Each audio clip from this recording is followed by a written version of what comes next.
ہوگا تحیت و احترام سے مردمی سمو جناب قبلہ حسن رضا باقر صاحب سے کہ وہ رونا کفرز ممبر اور کتاب فرمائے باواز بلند صلوات. سورۃ الفاتحہ.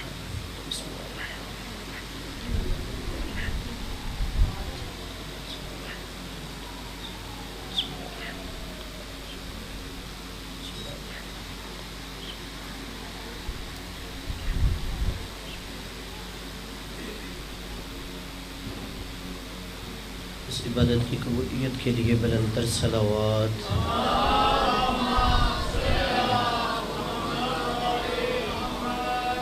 حسبنا اللہ ونعم الوکیل، نعم المولا ونعم النصیر، لا حول ولا قوة الا باللہ العلی العظیم.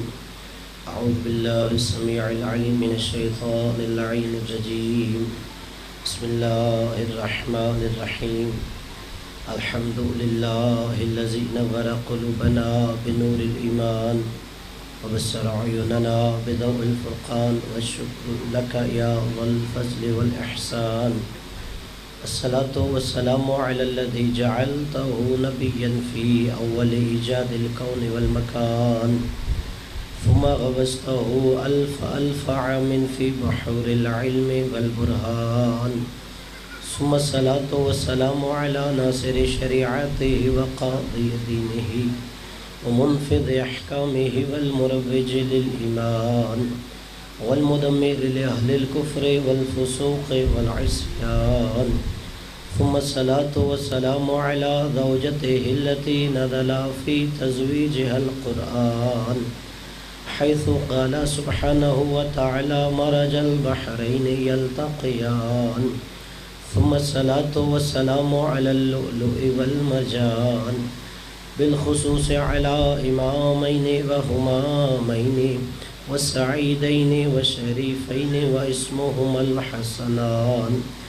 ثم الصلاة والسلام على باقي الأئمة الذين هم أمناء الرحمن، بالخصوص على سيدنا مولانا صاحب العصر والزمان.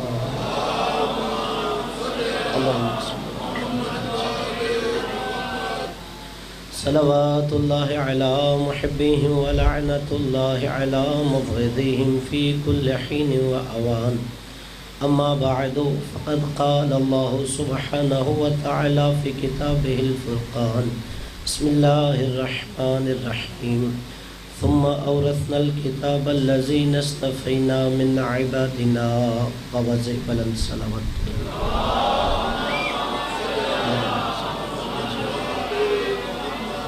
نعرہ تکبیر، نعرہ رسالت، نعرہ حیدری، حسینیت، یزیدیت، خاندان تطہیر پہ بلند تر صلوات.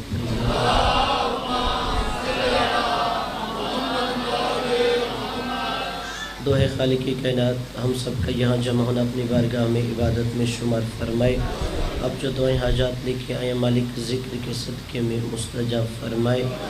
اب تمام حاضرین کے مرحومین جن کے لیے کوئی دعا کے ہاتھ اٹھانے والا نہیں، بالاخص اس عزا خانے کے بانی اور جو محتمم ہے اس خانوادے کے جتنے مرحومین ہیں ان کے درجات بلند فرمائے.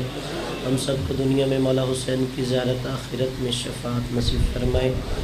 جو بیمار ہیں مالک نے بیماری کربلا کے صدقے میں شفا یاب فرمائے. ایک بچہ عبداللہ بیمار ہے جس کی کل سرجری ہے، مجھے خصوصی دعا کے لیے کہا گیا ہے. اور آپ حاضرین کے جو اعضاء و اقرباء میں سے بیمار ہیں مالک ان سب کو شفاء کلی عطا فرمائے. ہماری سب سے بڑی دعا امین ضرور کہیے گا. مالک حجت دورہ بقیت اللہ امام زمانہ کے ظہور میں تاجیل فرمائے. ہمیں ان کے اعوان و انصار میں محشور فرمائے، ان کے قدموں میں شہادت نصیب فرمائے.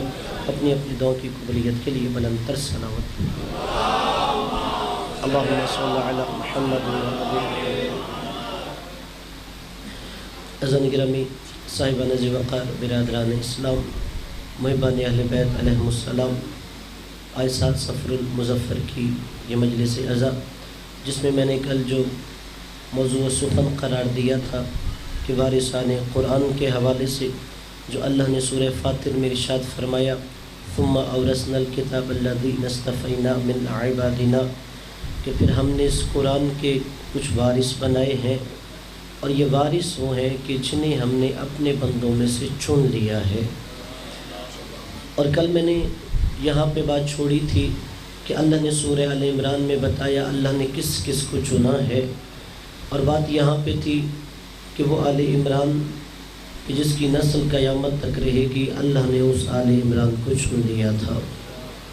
اور آج میں بات یہاں سے شروع کرتا ہوں کہ ہم جس قرآن کا وارث تلاش کر رہے ہیں اس کتاب کے بارے میں اللہ نے کہا ذالک الکتاب لا ریب فیہ، یہ وہ کتاب ہے جس میں شک کی گنجائش نہیں ہے۔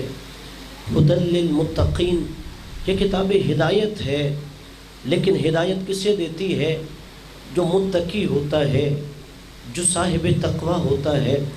یعنی قرآن ہدایت دیتی ہے لیکن شرط یہ ہے کہ وہ متقی ہونا چاہیے۔ اب آپ جائیے کسی بھی کلمہ گو سے پوچھ لیجئے کہ آپ اس شرط پہ پورے اترتے ہیں، ہر ایک کہے گا ہاں میں صاحب تقوی ہوں، ہاں میں متقی ہوں۔ لیکن اگر یہ دیکھنا ہو کون متقی ہے، جب وقت اذان ہو تو دیکھو کون گلدستہ اذان پہ کہہ رہا ہے اشہد ان امیر المؤمنین و امام المتقین علی ولی اللہ،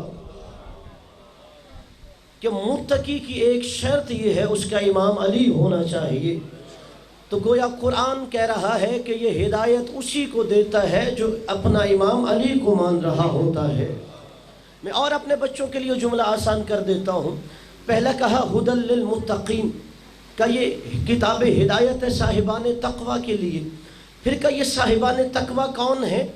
کہ ان کی بھی ایک نشانی ہے الذین یؤمنون بالغیب، یہ غیب پر ایمان رکھتے ہیں۔ صاحبان تقوی کی نشانی یہ ہے یہ غیب پر ایمان رکھتے ہیں۔ جائیے خود منصف اور جج بن جائیے اور تلاش کیجئے کون غیب کے امام پر ایمان رکھتا ہے، کون انکار کرتا ہے۔ کہ غیبت کے آئینے میں بھی دیکھا جائے تو وہی نظر آئے گا جو علی کو امام المتقین کہہ رہا تھا۔ اب قرآن اسے ہدایت دیتا ہے جو صاحب تقوی ہے۔ صاحب تقوی وہ ہے جو علی کو امام مانتا ہے، اور کہا اس کی نشانی یہ ہے وہ غیب پر ایمان لاتے ہیں۔ اب قرآن جس نبی پر نازل ہوا سب سے پہلے قرآن کا وہ وارث تھا، اس کے بارے میں بھی اللہ نے کہا بسم اللہ الرحمن الرحیم، سورہ آل عمران ہے۔ لقد من اللہ علی المؤمنین اذ بعث فیہم رسولا من انفسہم، کہ اللہ نے مومنوں پر یہ احسان کیا ہے، اللہ نے مومنوں پر یہ احسان کیا ہے کہ ان مومنوں میں سے ان کے اندر رسول بھیجا ہے۔ تھوڑا سا آپ نے ذہن بیدار کرنا ہے تاکہ قرآن کی آیت سے نتیجہ لے سکے۔ اللہ کہہ رہے کہ لقد من اللہ علی المؤمنین، میں نے صاحبان ایمان پر احسان کیا ہے۔ وہ احسان کیا کہ میں نے صاحبان ایمان کے اندر ان میں سے رسول بھیجا، صاحبان ایمان کے اندر ان میں سے رسول بھیجا۔ اس کا مطلب یہ ہے قرآن ہمیں یہ بتا رہا ہے جب نبی بن کے آ رہے تھے کوئی صاحبان ایمان تھے۔ مکہ کی سرزمین پر کوئی صاحبان ایمان تھے کہ جن میں اللہ وہ رسول بھیج رہا تھا۔ اچھا پتہ چلا اللہ نے مومنوں میں رسول بھیجا، تو پھر مومن بھی دو طرح کے ہوتے ہیں۔ ایک وہ ہے جسے نبی آ کے کرتا ہے، دوسرا وہ مومن ہے جو حالت انتظار میں نبی کا انتظار کرتا ہے۔ دوسرا وہ صاحب ایمان ہوتا ہے کہ جو حالت ایمان میں نبی کا انتظار کرتا ہے۔ تھوڑا سا آواز بند نہ کیجئے، کھول دیجئے، نہیں کسی کا نکاح ٹوٹتا۔ صلوات پڑھیے محمد والے نعرہ تکبیر، نعرہ رسالت، یا رسول اللہ، نعرہ حیدری، یا امام منتظر، محمد وآل محمد بلند تر صلوات۔ اللہم صل علی محمد وعلی توجہ ہے نا برادران اسلام۔ اللہ نے کہا پہلی آیت میں سورہ آل عمران میں کہ ہم نے صاحبان ایمان پر احسان کیا، ان میں رسول بھیجا۔ اب دوسری آیت پڑھ رہا ہوں، یہ سورۃ الجمعہ ہے۔ هو الذی بعث فی الامیین رسولا منہم یتلو علیہم آیاتہ ویزکیہم ویعلمہم الکتاب والحکمہ، کہ وہی تو خدا ہے جس نے مکہ والوں کی طرف ایک رسول بھیجا. مکہ کا ایک نام ام القریٰ ہے. جو ام القریٰ کے اندر رہتا ہو اس سے امی کہتے ہیں. هو الذی بعث فی الامیین، اللہ نے مکہ والوں کی طرف ایک رسول بھیجا. اس کا کام کیا ہے؟ پہلا کام یتلو علیہم آیاتہ، انہیں آیتیں پڑھ کے سناتا ہے. دوسرا کام ویزکیہم، ان کے نفسوں کو پاک کرتا ہے. تیسرا کام ویعلمہم الکتاب، انہیں کتاب کی تعلیم دیتا ہے. چوتھا کام والحکمہ، انہیں حکمت کی باتیں بتاتا ہے. اچھا برادران اسلام، قرآن نے اس پہ اتفاق کر لیا. جو میں نے پہلی آیت پڑھی تھی اس کے بھی دوسرے حصے میں یہی 4 کام ہیں نبی کے جو اللہ نے سورہ جمعہ میں بیان کیے ہیں. آیتیں بھی پڑھتا ہے، حکمت کی باتیں بھی سکھاتا ہے، تزکیہ نفس بھی کرتا ہے اور کتاب کی تعلیم بھی دیتا ہے. یہ نبی کے 4 کام. پہلا آیتیں پڑھ کے سناتا ہے. اب ذہن بیدار کیجئے اور معرفت رسالت کیجئے. قرآن نے کہا پہلا کام نبی کا یہ ہے، وہ آیتیں پڑھ کے سنائے. دوسروں کو آیتیں پڑھ کے وہ سناتا ہے جو خود ان پڑھ نہ ہو. آیتیں پڑھ کے وہ سناتا ہے جو خود ان پڑھ نہ ہو. دوسرا کام نبی کا وَيُزَكِّيهِمْ، یہ لوگوں کے نفسوں کو پاک کرتا ہے. قبلہ دوسروں کے نفس کو پاک وہ کرے گا جس کے اپنے قریب نجاستیں نہ آتی ہو، وہی دوسرے کے نفس کو پاک کرے گا. تیسرا نبی کا کام وَيُعَلِّمُهُمُ الْكِتَابِ، یہ لوگوں کو کتاب کی تعلیم دیتا ہے. دوسروں کو کتاب کی تعلیم وہ دے گا جو خود پہلے سے عالم ہوگا. قرآن ہے، کوئی حدیث نہیں کہ ضعیف کہہ دیا جائے. چوتھا کام والحکمہ، کہ یہ نبی دوسروں کو حکمت کی باتیں بتاتا ہے. برادران اسلام، دوسروں کو حکمت کی باتیں وہ بتاتا ہے جس کا اپنا دماغ خراب نہیں ہوتا. دوسروں کو حکمت کی باتیں وہی بتائے گا جس کا اپنا دماغ خراب نہیں ہوتا. اب پھر اس سے اگلا جز ہے وآخرین منہم، کہ یہ جو وارث قرآن تھا نبی، یہ اپنے زمانے میں یہ کام کرتا رہا. اصحاب کرام کو آیتیں بھی سنائی، کتاب کی بھی تعلیم دی، ان کے نفسوں کو بھی پاک کیا، اسی طرح انہیں حکمت کی بھی باتیں سکھائی.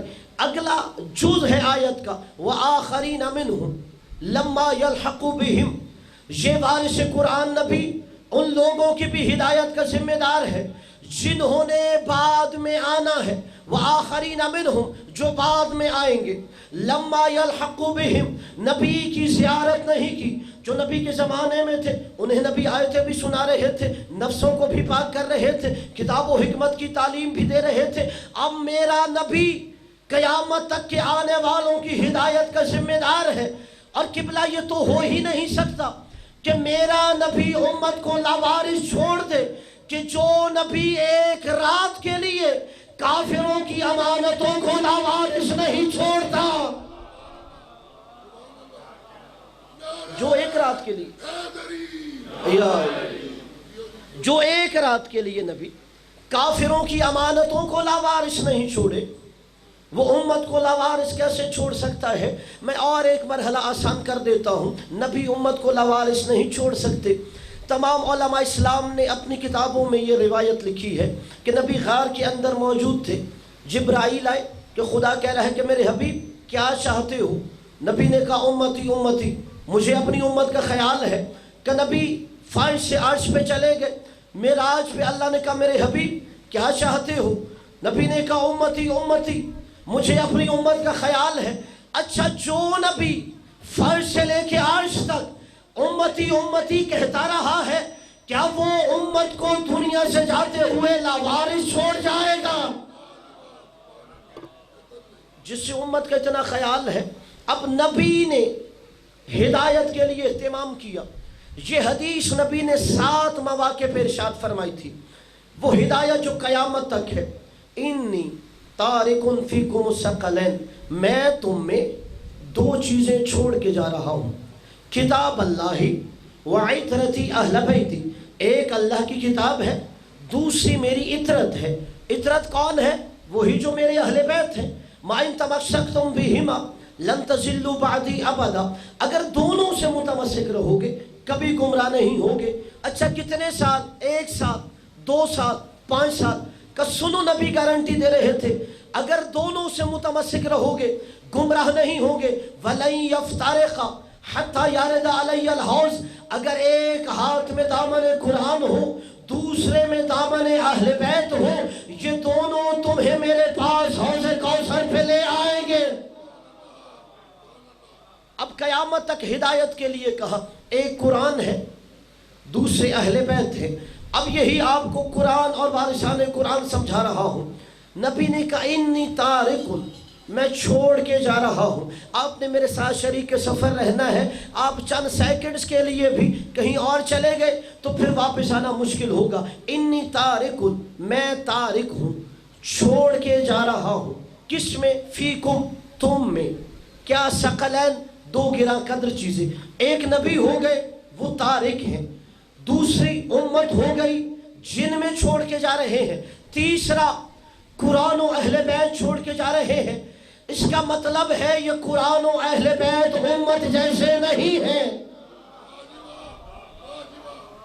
جن میں چھوڑ کے جا رہے۔ اور آسان کر دیتا ہوں، یعنی نبی نے یہ کہا تم میں قرآن و اہل بیت چھوڑ کے جا رہا ہوں کہ تمہیں ان کی ضرورت ہے، انہیں تمہاری ضرورت نہیں۔ تمہیں ان کی ضرورت ہے، انہیں تمہاری ضرورت نہیں، وہ تمہارے محتاج نہیں ہے۔ کوئی بھی دنیا سے چلا جائے بندہ، نبی، ولی، امام، امتی، جو دنیا سے جائے اسے تارک کہتے ہیں۔ مثلا اس عزا خانے کے جو متولی تھے، نقوی صاحب دنیا سے گئے، وہ تارک تھے، اور جو پیچھے چھوڑ کے جائے اسے ترکہ کہتے ہیں۔ اب مثلا نقوی صاحب کا انتقال ہوا، اب وہ پیچھے ترکہ چھوڑ کے گئے۔ ترکے میں کیا چھوڑا ہوگا؟ گھر چھوڑا ہوگا، کوئی بینک بیلنس چھوڑا ہوگا، اولاد چھوڑی ہوگی۔ اب یہ 2 طرح کا ترکہ ہوتا ہے، ایک بولتا ہوا ترکہ، ایک خاموش ترکہ۔ اب یہ بولتا ہوا ترکہ ان کی اولاد ہے، گھر اور مال خاموش ترکہ ہے۔ میرے ساتھ شریک سفر رہنا ہے، جو بھی دنیا سے چلا جائے، ایک خاموش ترکہ، ایک بولتا ہوا ترکہ۔ گھر خاموش ترکہ تھا، اولاد بولتا ہوا ترکہ تھا۔ خاموش ترکے کو ورثہ کہتے ہیں، بولتے ہوئے ترکے کو وارث کہتے ہیں۔ خاموش ترکے کو ورثہ کہتے ہیں اور بولتے ہوئے ترکے کو وارث کہتے ہیں۔ اب جو نقوی صاحب چھوڑ کے گئے، گھر خاموش ترکہ تھا، یہ ورثہ ہے، اولاد وارث ہے۔ نبی نے کہا انی تارک فیکم الثقلین، میں تم میں 2 چیزیں چھوڑ کے جا رہا ہوں، یعنی میں ترکہ چھوڑ کے جا رہا ہوں۔ اب 2 طرح کا ترکہ، ایک خاموش ترکہ ہونا چاہیے، ایک بولتا ہوا ترکہ ہونا چاہیے۔ نبی نے کہا قرآن خاموش ترکہ ہے، اہل بیت بولتا ہوا ترکہ ہے۔ قرآن میرا خاموش ترکہ ہے، اہل بیت میرا بولتا ہوا ترکہ ہے۔ پھر مثال سے سمجھا رہا ہوتا کہ میرے بچوں کے ذہن میں بھی نقش ہو جائے۔ گھر خاموش ترکہ تھا، اولاد بولتا ہوا ترکہ تھا۔ میں نے کہا خاموش ترکے کو ورثہ کہتے ہیں، بولتے ہوئے ترکے کو وارث کہتے ہیں۔ اب نبی کا بھی 2 ہی، ایک خاموش ترکہ، ایک بولتا ہوا ترکہ۔ قرآن خاموش ترکہ ہے، اہل بیت بولتا ہوا ترکہ، یعنی نبی سمجھا رہے تھے قرآن ورثہ ہے، اہل بیت وارث ہے۔ قرآن ورثہ ہے، اہل بیت وارث ہے۔ اچھا مجھے یہ بتائیے، ورثہ افضل ہوتا ہے یا وارث افضل ہوتا ہے؟ مولا آپ کو سلامت رکھی۔ ہر صاحب شعور کہے گا وارث افضل ہوتا ہے۔ جو خاموش رہے میں انہیں مثال سے سمجھاتا ہوں، وارث افضل ہوتا ہے۔ صلوات پڑھیے محمد والے محمد۔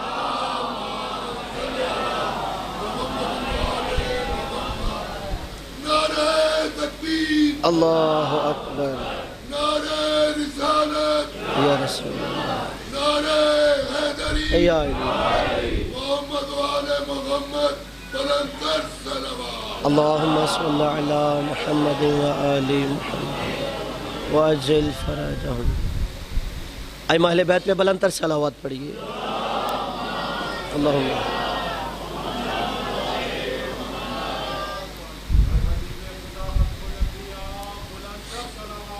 اللهم صل على محمد وآل محمد.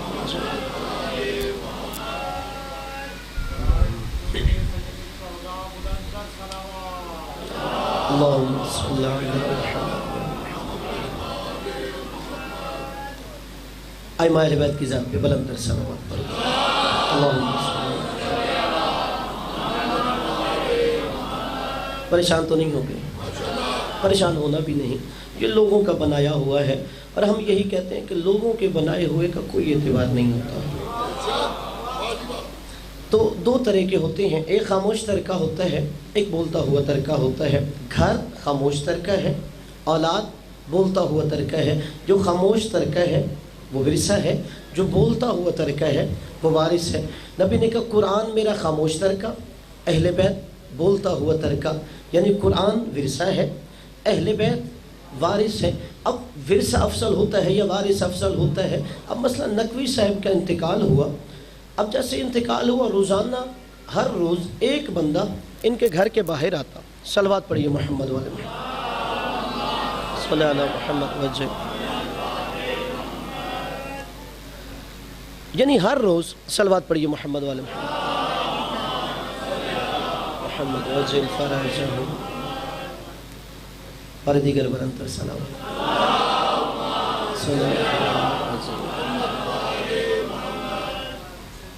حجی توجہ ہے نا؟ کوئی اتنی مشکل بات تو نہیں ہے، انشاءاللہ مائک ٹھیک ہو جائے گا. یعنی قرآن خاموش ترکہ تھا، اہل بیت بولتے ہوا ترکہ تھا. اب وارث ورثے سے افضل ہوتا ہے. مثال جو دے رہا تھا کہ نقوی صاحب کا انتقال ہوا، ہر روز ایک بندہ ان کے گھر کے باہر آئے اور ان کی دیواروں کو چوم رہا ہو. محلے دار پوچھیں جی آپ روزانہ کیوں آتے ہیں؟ وہ کہیں جی مجھے ان سے بڑا پیار تھا، میں اس لیے آتا ہوں، ان کے گھر کی دیواریں جو ان کا ورثہ چھوڑ کے گئے ہیں میں اسے چوم کے اپنی محبت کا اظہار کرتا ہوں. اچھا وہ باہر دیواریں چوم رہا ہو، اتنے میں نقوی صاحب کا کوئی بیٹا گھر سے باہر نکلے، وہ منہ پھیر کے واپس چلا جائے. اب محلے والے کہیں گے یہ کیسا چاہنے والا ہے، ورثے کو بوسے دیتا ہے، وارث سے منہ پھیرتا ہے. جسے مثال سمجھ آئی ہے. لوگ کہیں گے یہ کیسا چاہنے والا تھا کہ ورثے کو تو بوسے دے رہا ہے، اور جب گھر سے وارث نکلا ہے منہ پھیر کے چلا گیا ہے. اب نبی نے کہا میں بھی دو چیزیں چھوڑ کے جا رہا ہوں، ایک قرآن چھوڑ کے جا رہا ہوں، ایک اہل بیت چھوڑ کے جا رہا ہوں. قرآن میرا ورثہ ہے، اہل بیت وارث ہے. اب اگر کسی نے دامن قرآن تھام لیا، اہل بیت کو چھوڑ دیا، تو نبی قیامت کے دن کہیں گے تو کیسا میرا چاہنے والا تھا، ورثے کو بوسے دیتا تھا، وارث سے منہ پھیرتا تھا. مولا آپ کو سلامت.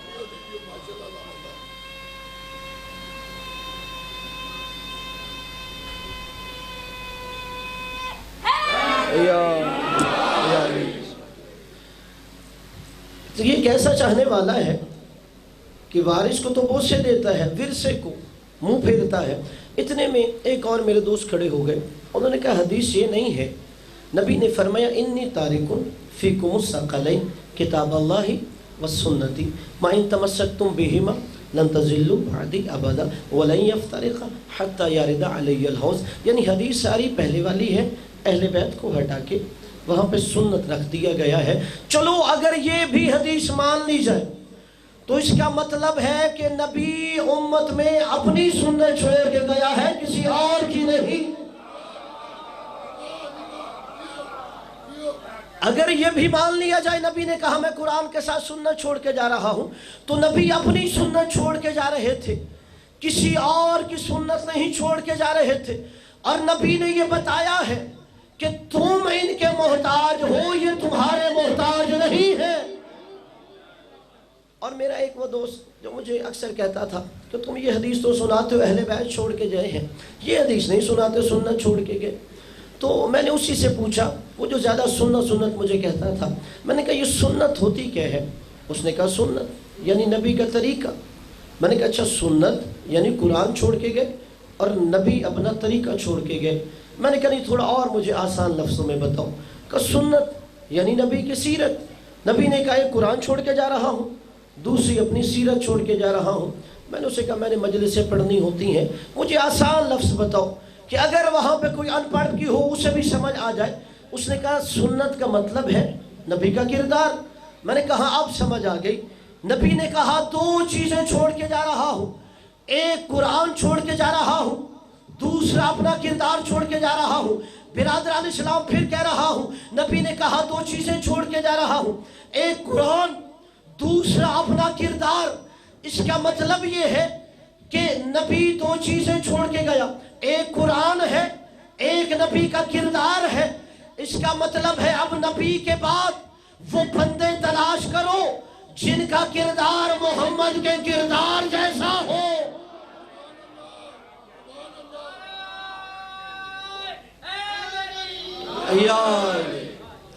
یعنی ایک اللہ کی کتاب قرآن چھوڑی نبی نے، دوسرا اپنا کردار چھوڑا۔ اب نبی کے بعد ہمیں وہ بندے تلاش کرنے چاہیے جن کا کردار نبی کے کردار جیسا ہو۔ چلو اگر اہل بیت کو ہٹا بھی دے، مجھے عزت اہل بیت کی قسم، اگر اہل بیت کو ہٹا بھی دے تو ہمیں سوائے اہل بیت کے کوئی بندہ نہ ملے گا جن کا بچپن بھی محمد جیسا پاک ہو، جن کی جوانی بھی محمد جیسی پاک ہو۔ کوئی نہ ملے گا، کوئی نہ ملے گا سوائے اہل بیت کے جن کا بچپن بھی محمد جیسا پاک ہو، جن کی جوانی بھی میرے نبی جیسی طاہر ہو۔ اور نبی نے کہا اگر میرا کردار دیکھنا ہے تو ان کے کردار میں نظر آئے گا۔ اور قبلہ نبی کی زندگی میں بھی 2 ہی چیزیں تھیں، قد جاءکم من اللہ نور و کتاب مبین۔ اللہ نے کہا ہدایت کے لیے 2 چیزیں آئی، ایک کتاب آئی ہے، دوسرا نور آیا ہے۔ کتاب قرآن تھی، نور سرکار مصطفیٰ تھے، اور نبی اپنے بعد ایک قرآن چھوڑ کے گئے، ایک اہل بیت چھوڑ کے گئے۔ قبلہ کتاب اپنی جگہ پہ موجود ہے، اب نور جا رہا تھا تو نور کی جگہ پر کوئی نور ہونا چاہیے۔ دیکھیے ضمنی الیکشن وہیں ہوتا ہے جو سیٹ خالی ہو، وہاں تو نہیں نہ ہوتا جہاں پہلے سے کینڈیڈیٹ موجود ہو۔ جو سیٹ خالی ہوتی ہے وہاں پہ ضمنی الیکشن ہوتا ہے۔ اب یہ نور الیکشن سے تو بنا نہیں تھا، تو کوئی کہے یہ جو قرآن کے ساتھ نور آیا تھا یہ الیکشن سے بنایا گیا تھا، تو اب الیکشن سے نہیں بنایا گیا تھا بلکہ اللہ کی سلیکشن سے بنایا گیا تھا۔ تو اب اس جگہ پر بھی وہی آنا چاہیے کہ جو نور سلیکشن سے ہو۔ اور اس کے بارے میں نبی نے کہا انا وعلی من نور واحد، میں اور علی ایک نور سے بنے ہیں۔ نعرہ تکبیر، اللہ اکبر، نعرہ رسالت، یا رسول اللہ، نعرہ حیدری، یا محمد وآل محمد بلند تر صلوات۔ اللہم صل علی محمد محمد وانصر فرج۔ یعنی کتاب تھی، نور جا رہا تھا، نور کی جگہ پہ نور آ رہا تھا۔ اور قبلہ جن کا کردار نبی کے کردار جیسا ہے وہی نبی کے بعد وارثان قرآن بن رہے تھے۔ اور نبی کا کردار کیا ہے؟ اب تو علماء اخلاق اور ماہرین نفسیات کہتے ہیں کہ بچے کی تربیت اس وقت شروع نہیں ہوتی جب بچہ گھر کے آنگن میں چلنے لگے، بلکہ اس سے بھی پہلے جب اس بچے کی ماں تلاش کرنی ہو۔ دیکھو اس کی ماں، اس کا خاندان کیسا ہے، اس کے ماں باپ کیسے ہیں، وہاں سے تربیت شروع ہوتی ہے۔ اور میں ہزاروں جانے اپنے نبی کے قدموں سے مس ہونے والی خاک پہ کروں۔ اب قبلہ نبی کا کردار کیا ہے؟ علی کی ماں کے سوا کوئی عورت دکھاؤ جسے نبی نے اپنی ماں کہا ہو۔ اپنی ماں کے بعد کوئی عورت دکھاؤ جسے نبی نے کہا ہو یہ میری ماں ہو۔ جناب آمنہ سلام اللہ علیہ کے بعد جناب فاطمہ بنت اسد کو کہا۔ اور نبی کا کردار تو اتنا بلند ہے، تمام علماء یہ اپنے خطبات جمعہ میں واقعہ بیان کرتے ہیں، کسی کو حوالے کی بھی ضرورت نہیں ہوگی کہ نبی کا کردار کیا ہے، اور وہیں سے اہل بیت کا کردار سمجھا دوں گا کہ نبی ایک دن مکہ سے باہر گلی سے گزر رہے تھے، نبی نے راستے میں دیکھا ایک ضعیفہ بیٹھی ہوئی ہے۔ نبی نے دیکھا کہ وہ ضعیفہ جو بے چاروں اور بے سہاروں کو دیکھ کے گزر جائے وہ قوم کا ہادی نہیں ہو سکتا۔ نبی وہاں رک گئے۔ نبی نے کہا ضعیفہ کیوں بیٹھی ہو؟ کہا بیٹا میں گھر سے نکلی، یہ گٹھڑی اٹھائی، یہ گٹھڑی وزنی تھی اور اب مجھ سے چلا نہیں جا سکتا۔ اگر کوئی اور ہوتا تو وہ کہتا اگر گھر سے ہی گٹھڑی وزنی تھی تو اٹھا کے نکلی کیوں تھی؟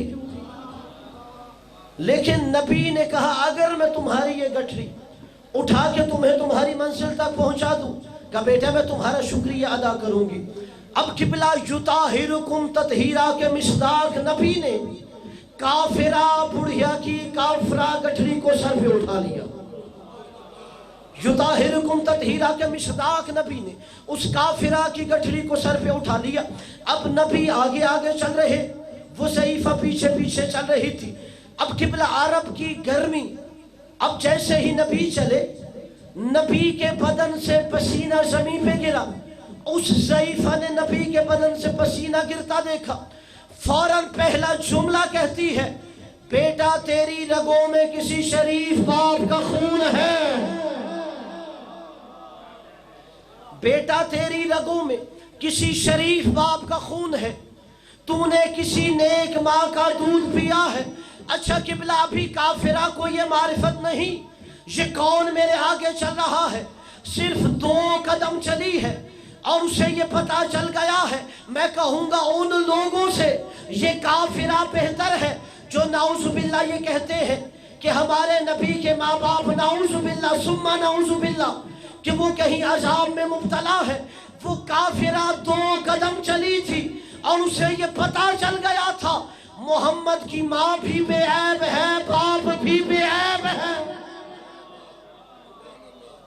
2 قدم چلی تھی اور پتا چل گیا اس کی ماں بھی بے عیب ہے، باپ بھی بے عیب ہے۔ کہا بیٹا تیری رگوں میں کسی شریف باپ کا خون ہے۔ نبی خاموشی سے آگے چلتے رہے۔ کہا اتنے میں اچانک وہ بڑھیا چلتی ہوئی نبی سے آگے بڑھ گئی۔ نبی نے اسے روکا، کہا ضعیفہ آپ تیزی سے مجھ سے آگے کیوں بڑھ گئی؟ آپ جتنا چل سکتی ہے میں اتنا چلوں گا۔ وہ ضعیفہ کہتی ہے بیٹا میں اس لیے تم سے آگے آ گئی کہ تمہیں راستے کا نہیں پتا۔ یہ کسے کہہ رہی تھی؟ جو ساری کائنات کو راستہ دکھانے آیا تھا کہ بیٹا میں اس لیے آگے بڑھ گئی تجھے راستے کا نہیں پتا۔ اب نبی خاموش ہو گئے، ابھی تھوڑا آگے بڑھے۔ نبی نے کہا بیٹا، وہ ضعیفہ کہتی ہے میری منزل آ گئی، یہاں میری گٹھڑی رکھ دو۔ نبی نے گٹھڑی رکھ دی، نبی واپس جانے لگے۔ وہ ضعیفہ کہتی ہے بیٹا رکو، نبی رک گئے۔ کہا بیٹا تو بہت اچھا ہے۔ کہا اچھا پھر؟ کہ میں یہ چاہتی ہوں تو ایسا ہی اچھا رہے، جیسا تو اچھا ہے ویسا ہی اچھا رہے۔ کہا تو نصیحت کیا کرنا چاہتی ہیں؟ کہ بیٹا صرف یہ کہنا چاہتی ہوں محمد سے بچ کے رہنا۔ کہ بیٹا نصیحت صرف یہی کرنی ہے، یہاں مکہ میں ایک شخص اٹھا ہے جس کا نام محمد ہے، کہا اس سے بچ کے رہنا۔ نبی مسکرائے۔ نبی نے کہا اچھا محمد کرتا کیا ہے؟ کہا بیٹا وہ جو باتیں کرتا ہے اس کی وجہ سے گھر گھر میں لڑائی ہو رہی ہے، جو بیٹا سنتا ہے وہ باپ کا نہیں رہتا، جو بیٹی سنتی ہے وہ ماں کی نہیں رہتی۔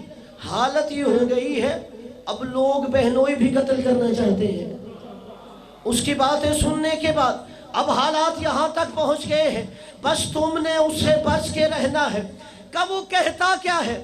کہ بیٹا ہمارے بتوں کو برا کہتا ہے اور اسے منواتا ہے جو نظر ہی نہیں آتا۔ ہمارے بتوں کو برا کہتا ہے اور اسے منواتا ہے جو نظر ہی نہیں آتا۔ کہ بیٹا جو نظر ہی نہ آئے ہم اسے کیسے مانے؟ نبی کہتے اچھا بڑھیا تو محمد کو چھوڑ، مجھے یہ بتا محمد کی ماں کیسی تھی؟ مجھے یہ بتا محمد کی ماں کیسی تھی؟ محمد کا باپ کیسا تھا؟ محمد کے ددیال کیسے تھے؟ محمد کے ننہال کیسے تھے؟ وہ بھی تو اسی مکہ کے رہنے والے تھے۔ کہ بتاؤ اس کے ننہال کیسے، ددیال کیسے؟ وہ کافرہ بڑھیا کہتی ہے بیٹا میں اس کے ننہال کو بھی جانتی ہوں، ددیال کو بھی جانتی ہوں، نہ اس کی ماں میں کوئی عیب ہے نہ اس کے باپ میں کوئی عیب ہے، اس کا ددیال بھی بے عیب ہے، اس کا ننہال بھی با کمال ہے۔ قبلہ نبی نے یہ سنت رسول بنایا، دوسرے شہر میں جا کے تبلیغ کرنا بڑی آسان ہوتی ہے، وہاں کوئی جانتا ہی نہیں ہے، وہاں بے شک بندہ تسبیحیں لہرا لہرا کے تبلیغ کرے، انہیں کیا پتہ یہ کون ہے، یہ کس خاندان سے ہے، اس کی ماں کیسی ہے، اس کا باپ کیسا ہے۔ کہ بلا تبلیغ کا مزہ وہاں ہوتا ہے جہاں لوگ آپ کے کردار کو جانتے ہو، آپ کے خاندان کو جانتے ہو، آپ کی ماں کا پتہ ہو، آپ کے باپ کا پتہ ہو۔ کہ بلا سنت رسول یہی ہے، میرے نبی نے تبلیغ وہاں کی جہاں میرے نبی کا بچپن گزرا، جہاں میرے نبی کی جوانی گزری، جہاں میرے نبی کی ماں کو جانتے تھے، باپ کو جانتے تھے، ددھیال کو جانتے تھے۔ قبلہ جہاں ہم باقی سنتیں بتاتے ہیں کہ مسواک کرنا سنت رسول ہے، جہاں ہم باقی سنتیں بتاتے ہیں کہ تسلوار اوپر کرنا سنت رسول ہے، جہاں بھی باقی سنتیں بتاتے ہیں داڑھی بڑھانا سنت رسول ہے، وہاں یہ بھی بتانا چاہیے کہ جہاں پر پیدا ہوئے ہو وہاں تبلیغ کرنا بھی سنت رسول ہے۔